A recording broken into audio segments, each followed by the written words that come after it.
So I learned something today. Just because everyone is hyping up a movie does not mean it's going to live up to it.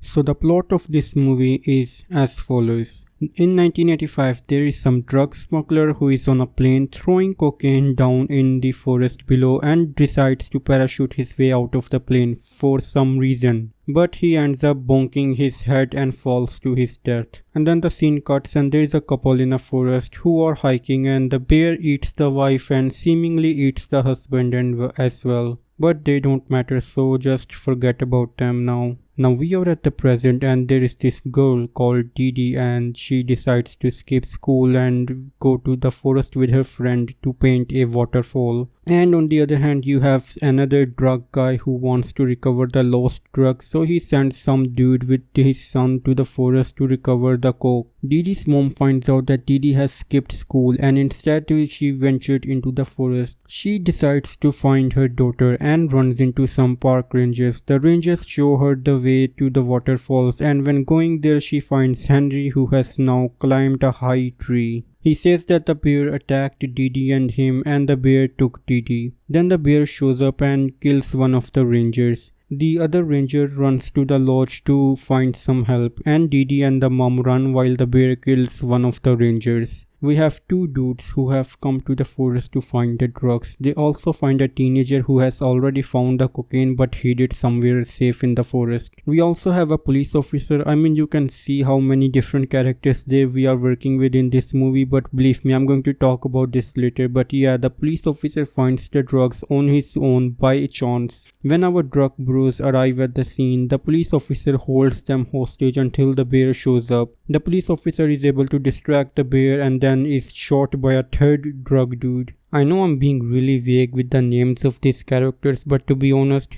who cares? Who cares to know about the names of these characters in a movie that everyone is going to forget by the end of the weekend? So yeah, the police officer detective guy dies, at least I think he dies, and then the three drug amigos, go into the search of the lost cocaine. Back at the cabin, the female ranger that went back to get some help, well, stuff happens and the bear shows up and kills a bunch of people. Then an ambulance arrives with two people and they also die. Everyone dies. Let's move on and never touch these dead characters again. The mom and Henry try to follow a trail of paint and random stuff that Didi left behind as a trail, and they then suddenly meet a forest hobo. Well, surprise, that is not a forest hobo. He is in fact the guy at the beginning of the movie who had his girlfriend murdered by the cocaine bear. And for some reason he is more than willing to take the mom and Henry to the cave of the savage high on cocaine bear that killed his girlfriend in front of him for some reason.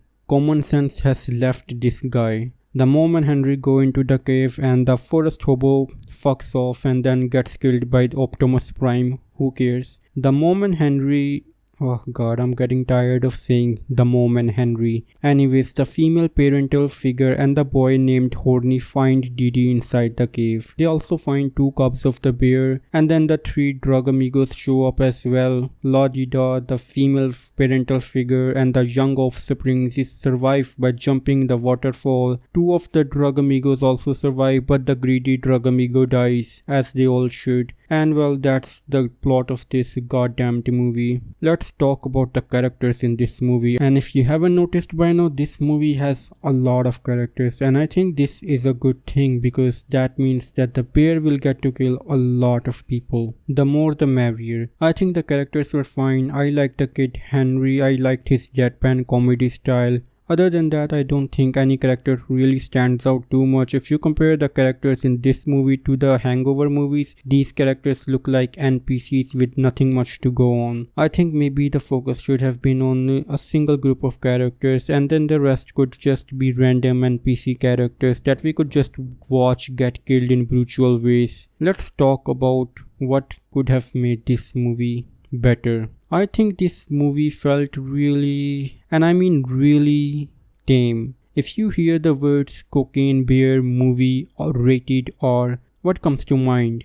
Bodies, mangled corpses, right? But I don't know, this movie felt really tame. I feel like you can find violence like this in any anime that is fit to be watched by kids or young adults. Like, I don't understand, your movie is already rated R, so why not go nuts with that and make the most violent movie ever? I'm not just talking about making like a torture porn kind of a movie. All I'm saying that many more casualties in this movie could have made it better. But don't get me wrong, this movie does have violence and gory deaths, which might be enough for most viewers. And I don't want to bash this movie too much. I just thought that this movie was fine. I think I just had my expectations disappointed when I watched this movie, because this movie had some real hype behind it. So yeah, I just got my hopes too high. But this is far from a terrible movie. You can definitely have some fun while watching this movie, then forget all about it the next morning. Now comes the time for me to rate this movie.